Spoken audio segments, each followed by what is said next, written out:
New Zealand plans to be rid of pests by 2050. New Zealand is 3 years into what many consider to be the world's largest animal protection program. The predator-free 2050 government program has a goal of removing all non-native pests by the year 2050 to protect the country's native wildlife. One area on New Zealand's South Island has not heard the sound of native birds in years. This is because of predator pests, including possums, rats, and stoats. Dave Butler is the head of the Brook Waimarama Sanctuary near the city of Nelson. He directed a program that dropped poison from a helicopter, which killed pests in the sanctuary area. This permitted native animals to increase in number once again. We saw in the first season after the pest removal big increases in some of the common birds here. The tuis and the fantails and so on. The sanctuary was completed in September 2016.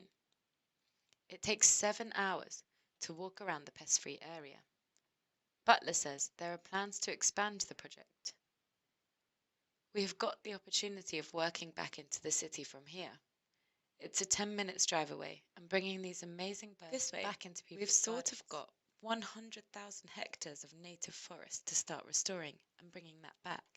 And that all ties into the very exciting, challenging vision of the country has of predator-free 2050.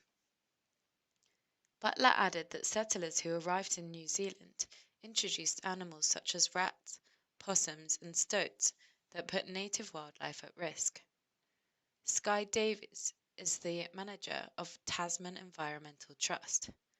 She said she does not love the idea of killing animals, but she sees it as a necessary step towards saving New Zealand's native species. So, if we want to save species that are only found in New Zealand, nowhere else in the world, the unfortunate fact is that we need to kill these predators that are causing their demise. But some people consider the predator-free 2050 project to be problematic. Jamie Steer is a senior biodiversity advisor at the Greater Wellington Regional Council. He said he does not expect the program to work.